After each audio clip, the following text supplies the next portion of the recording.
Number 1, why insult me with the veteran? 2 years old pa lang ako, nasa industriya to eh. See, we're friends. Di ako nilalait ngayon, may camera eh. Oh, wow!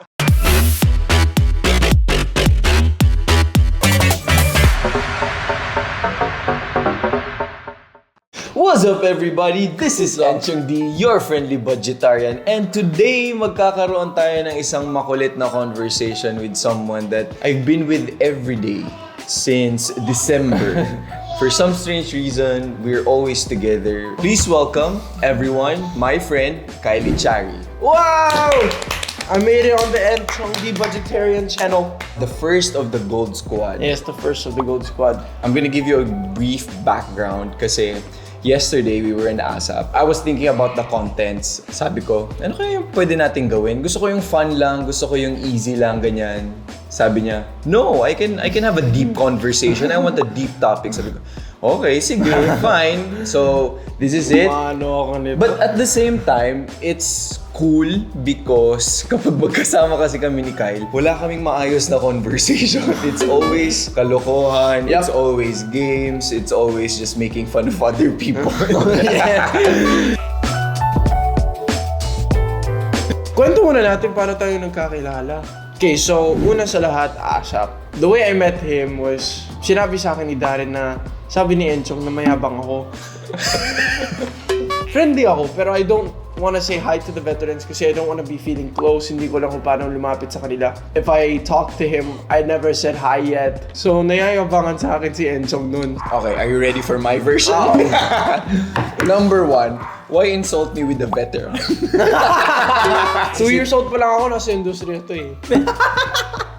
Hindi kasi, you know si Darren, mahilig siyang hello po to everyone. Yeah. So syempre you appreciate it. I realized because before it's the same issue that I have on myself. Like I'm shy, hindi ko alam kung paano i-approach yung mga nauna sa akin sa industry. That's what you're trying to tell me, diba? But at the same time, us who got there first or started first, we appreciate the people that knows how to, you know, a simple hello, a simple recognition. It's more of like, hello, ako po si Kyle. It's Pakilala, and I think it's a nice character to develop. You know how to give respect, kahit give a little hello and a little hi to people that are older to you. Yep. So are you considered Gen Z? Yes. So z-llenials, Sadly. that's lesson learned. I want to ask because when I was younger, for me, success is being able to graduate with honors, being able to compete swimming properly, and at the same time, having this job. I was the same age as you when I was doing all this stuff. For you and for your age, what do you think is the meaning of success? Para sa akin, it's not like the awards, it's not like the recognition, the fans. I mean, the fans, of course, mahal na mahal ko sila. I'm so thankful for them. But They're part of it. Yeah, they're part of the success. Success for me is just doing what I love to do and being happy at all times. But that's the thing, because at a younger age, you know what you wanted to do. It's so rare for people to actually find what they want to do in life. And you knew that at an early age. Bata pa lang ako, pangarap ko talaga to eh. I never saw myself doing it. As I grew older, I've always realized, man, this was really my dreams. As long as I'm doing exactly what What I about wanna do. money? I mean, maging honest tayong lahat, kailangan talaga natin ng pera sa buhay. Yung pera kasi, para sa akin, the more na hahanapin mo, the less it's gonna come to you. It can be a motivation. It could be a motivation, but don't make it like, I'm only The gonna do goal. this. Yeah, Yes. I'm only gonna do this because I want money. And I see this, being with you sa soap, being with you sa ASAP, you're not that kind of person, and you just want to have a nice prod. You want to be able to do your prods properly. You want to act properly, which is cool. See, we're friends. Di ako nilalait ngayon, may camera eh. Oh, wow! So anyway, talking about money, what do you spend on? How do you handle your finances? My mom helps me take care of it. Ano yun, do you get allowances? Do you get like a Yes. certain budget? Allowance weekly. Para alam ko when I get older how to maintain my money, at least. Actually, ikaw nagturo sa akin nun eh. Remember that? I did. Sinabi niya sa akin, kailangan may allowance ka para paglaki mo, Ah, okay, I Like, remember. Sabi you know ko how lang to sa take care kanya. of your money. Like for example, if you have a 15,000 budget or allowance every month, at least you know how to work around it. You Exactly, yeah. If you want to buy something like for example, a new computer, you save until you get, and then at least hindi mo nagagalaw yung savings mo. Exactly. Yeah. Budgetarian. Vegetarian. But I saw also that you just had your new car. Yes. Congratulations. Thank you. How is that? How's the feeling for someone who is 17 being able to get his own car? And your dream car actually. Yeah, that truck was my dad's truck when I was younger. Yung sa kanya mas malaki, nasa Pilipinas tayo, hindi bagay sa atin yun. So, I got the smaller version pero para sa akin, mas gusto ko yun. And when I got it, I was just like, wow, dati pinapangarap ko lang to. Ngayon, nakuha ko when I'm only 17. So now, getting your dream car, what's next? What are you saving up for? Bye. So at least you're thinking about investments now. As soon as possible, I want to start investing talaga and get a business. You know who to talk to. Who to talk Yes, to. yes. Lagi ko siyang kausap eh. Sa lahat ng business niya, I'm like, how did you do that? Mga tipong Zip ganun. it. Nung lumabas yung movie ko na Alter Me, you messaged me and said how I wish I could do something like this. You wish na you can create your own characters, you know, have more mature roles. I told you, you're still in the stage of nasa love team. Sabi ko sa kanya, you have to go through that. Yeah, diba? go through it, yeah. How do you see yourself in terms of our work? What kind of roles that you wanted to take in the future? Yung mga action films, I've really been 'Cause you thinking can, about action. you can, yeah. Ako kasi yung iniidolo ko sa acting is si Denzel Washington. You're really an old soul. Yes, I'm an old soul talaga. Yeah, from his choice of music to choice of movies, you can tell.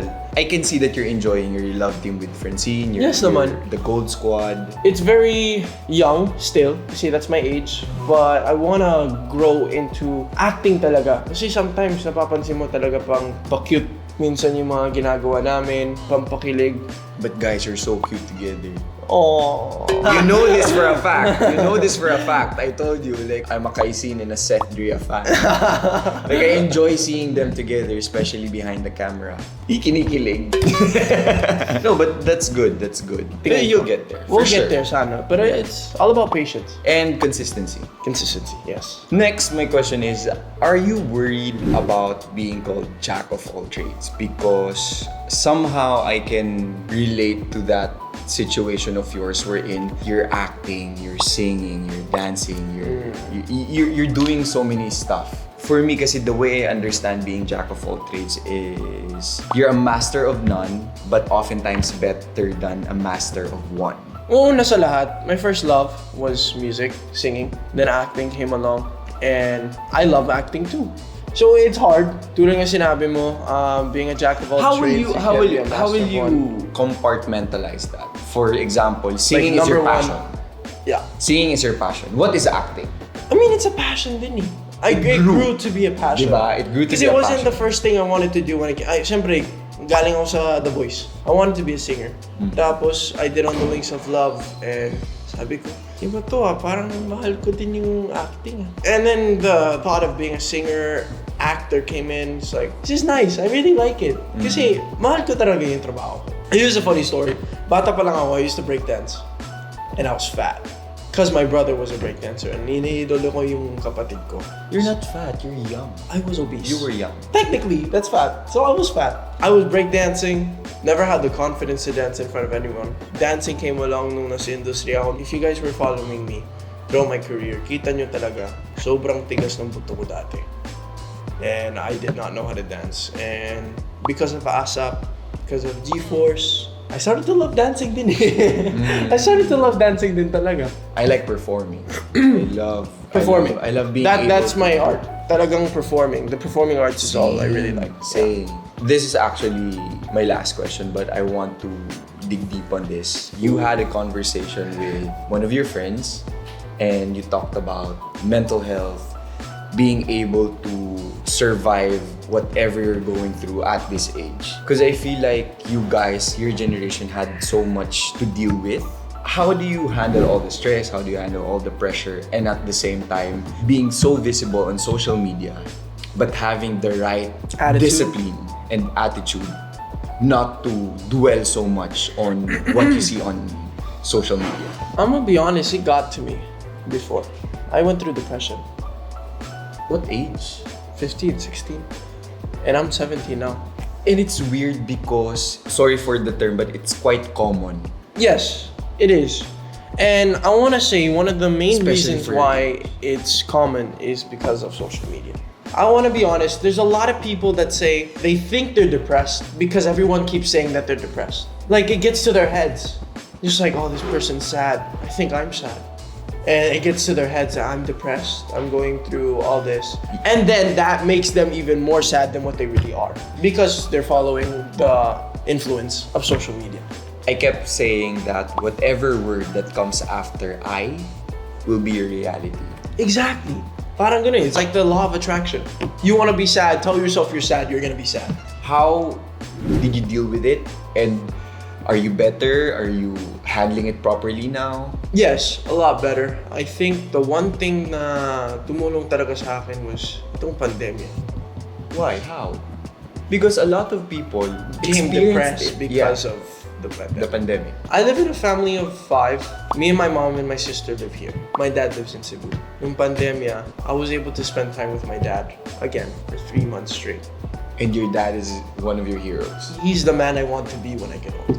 Minsan sinisisi ko talaga yung sarili ko kung bakit sila hindi magkasama ni mama. I mean, they're together. They're married. But my dad lives in Cebu. Mom lives here.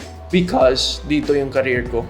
Yung business namin nandun. So, kailangan ni Papa nandun. When you reach that age, you'll know that what your dad is doing is a sacrifice. And Exactly. you know that you will understand this deeply as you get older. My dad always tells me, he's like, there's no reason for you to feel bad. I chose this, not you. I'd rather sacrifice my life than see you get hurt. I just felt like, why don't I just be alone? I feel like I'm ruining everyone else's life just because of my dreams. That's what was getting into my head. And then when I got to go to Cebu, spend time with my family, I was like, I still have a family, I'm still loved, and they don't judge me, they don't, because of what I do, my passion, they don't expect anything back from me. Everything just started adding up, where I just felt lonely. So, moving forward now, ngayon na sinasabi mo sa amin, okay, you're better and you manage everything better in terms of mental health. What can you give us, especially for those people who are feeling sad, feeling depressed? Like, we want to hear something like an advice or something that we can learn from on how to handle this kind of stuff, especially mental health. What I always did was try to find the reason to everything. You look for the reason why it's happening to you because something else is gonna come back in return. It's preparing Yeah. you now for the better things tomorrow. Looking back at it, I'm thankful for this job that you For this said job that that was- nagsiseparate you from your family. because everything is like coming all together at once. And now I feel better because I'm able to love my family again and feel good with my family again. What were the roles of your friends in terms of coping up? Do you have like someone to talk to, call, text, anytime? Darren's the one person in the industry that I could say never looked back on me, was always there, and I don't look at him as a showbiz friend. He's like a brother, a literal brother. Whenever I'm doing something wrong, he'll tell me I'm doing something wrong. If I'm doing good, he'll be proud of me. Darren's the one friend in the industry, not the one, but like one of the only friends that I have that I can really trust. Who are the others? Ayoko pangalanan kasi baka pagalitan pa ako. Pero syempre, Enchong Dee, nandyan din. Di mo naman kailangan yun. Ito naman. No, but you know, you always have me. You can always talk to Of course me. naman. Thank you very much for sharing. I'm sure a lot of people, especially your age, that would get to hear and listen and watch this and be like, okay, hindi ako nag-iisa. I always have people that I can run to, I can go to, I can reach just in case I'm feeling down, sad, depressed, and all that stuff. I kept telling people as simple as, hey, how are you? How can I pray for you? It would go a long way. Check up on your friends. That's actually one really important thing. I learned it after what happened to me. Check up on your friends that you haven't talked to in a while, and if you really care about them, just say, hey, kamusta ka naman? Long time no talk. The simple "how are you" of someone can really change someone's day. During the pandemic, my former coach asked me, how can I pray for you? And it changed my entire perspective of the pandemic. It was the time to reach out. It was time to reunite. It was time to start a conversation with people who are feeling down. Thank you very much. I enjoyed this Thank you. first ever serious talk that we've natin. had. But thank you very much, guys. I hope you learned something today, and I hope whatever you're going through, just message your friends. Alright, start from that. Please follow all our social media accounts down below. Please don't forget to like, comment, and subscribe to our channel. Shout out to all our frontliners. Please say something to all our frontliners. Maraming salamat sa ating mga frontliners. It's been a war for them. It's yeah. been the longest war for them, but they are still fighting, and we are so grateful and thankful for each and every one of you. Thank you very much for your services. We will see you again. This is just the first part of being with Kyle on our vlog. We will see you again. Bye-bye. Bye-bye.